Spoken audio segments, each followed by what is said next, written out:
And, you know, right now, Rick, Almirola needs to be trying to figure out how to win this race. He can't just be pushed up underneath Kyle Busch all the way to the white flag. He's got to fall back off of Kyle Busch, get a gap between those two trucks, see what happens when Todd Bodine pulls right up to his bumper, what kind of run he can get on Kyle Busch. He needs to be doing some serious thinking right now.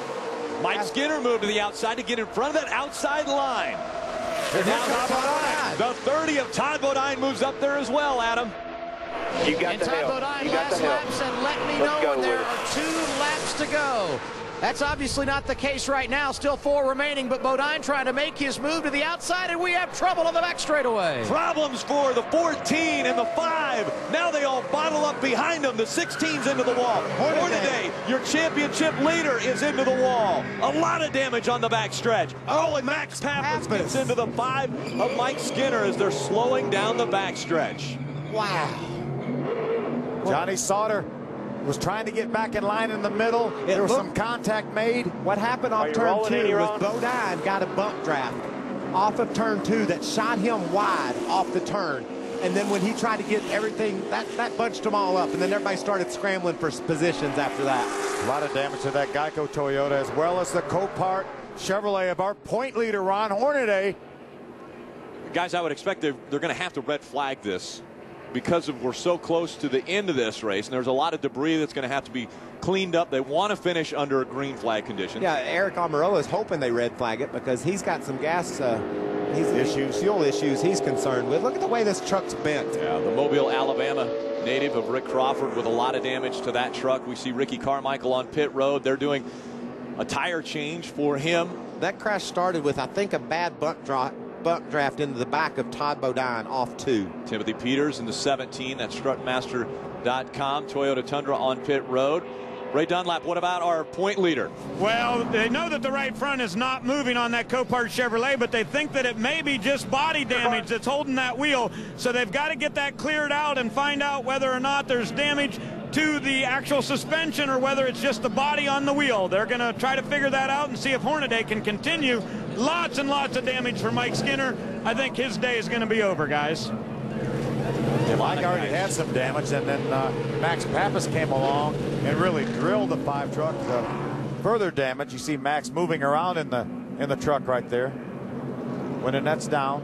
A lot of work being done to Skinner's truck, but it might not be enough, at least enough time. Mike Skinner coming in 3rd in the point standings behind Matt Craft. And what's going on with the 33 team, Ray? Well, they just Danny Stockman, the truck chief, just came on and said the right front suspension is absolutely junk. He said the spindle won't turn at all, so it appears the Copart Chevrolet will be done. They may go behind the wall to try to work on it, but it appears that it's not going to roll at all, and by the time they could get that replaced, this race will be over. There are 24 trucks that were running on the racetrack. Now, Ron Hornaday is on pit road, and that truck is bad. We've got a problem for Hornaday. Could this be the situation that Matt Crafton has been looking for? Obviously, bad news for Hornaday, good news for Crafton. Well, Matt Crafton knew that Ron Hornaday was going to have to have some sort of trouble to get back in contention. Right now, Ron Hornaday probably will fall back to about the 24th position, something like that, and that's going to allow Matt Crafton to gain points. But I tell you, with 3 races to go after here, that's still a pretty big hill to climb. Max Crafton. Darn, he's knocked a good chunk out of it. Now it's reasonable to think maybe you could catch him. This is our problem. Watch right of your screen. Johnny Sauter in the 13 gets into the quarter panel of Mike Skinner. Look at Crafton slide by barely on the outside. Colin Brown barely through the hole. Ooh, look at Rick Crawford's rear end lift up off the ground. Ricky Carmichael takes a spin. A little bit of damage on that truck. Timothy Peters involved. Timothy Peters, our winner from last week, crashed this week. So look at him coming straight at you down the backstretch. It looked like the 30 of Todd Bodine and Skinner washed up to the high side, and they wanted to get back over there to the inside. And when Skinner went to the inside, what? Max Pappas just running into the side of that 5 truck. There's another, you see right there, Johnny Sauter got bumped around. Then he got into the 5 of Mike Skinner. Mike got into the 14 of Rick Crawford. Chad McCumbee comes along. He's involved. Brian Scott, there's the 16 truck, the 33 of Hornaday. Looks like James Busher, very little damage. And then here comes Max along. Here's real time. Most of these crashes happen on the straightaway, it seems, Phil. And it's amazing. You wouldn't think that would happen, but it does.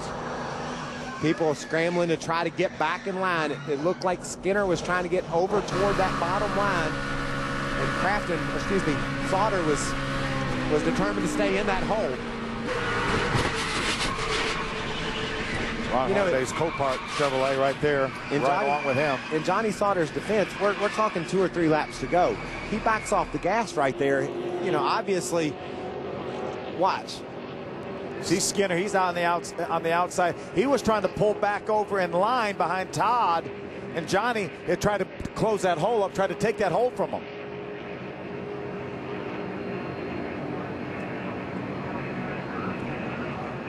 Take another look. This is real time.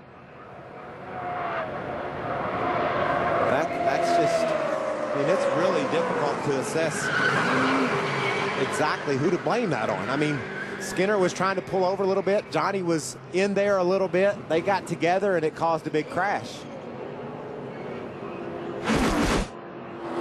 Hey, his wheel's turning. It wasn't earlier. That's good. That's a good sign. 33 looks like he'll be coming back out onto the racetrack again.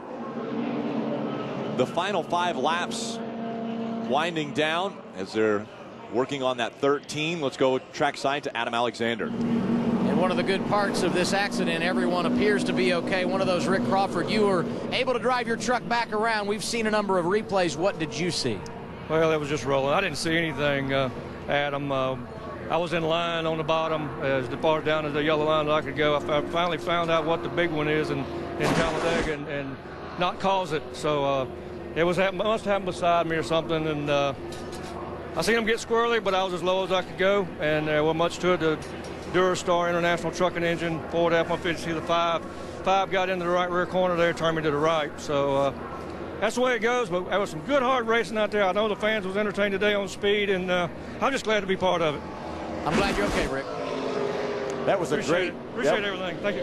That was a great view because Todd Bodine got a bump from Mike Skinner. It turned him sideways. That moved them up the racetrack. And it also slowed all their momentum.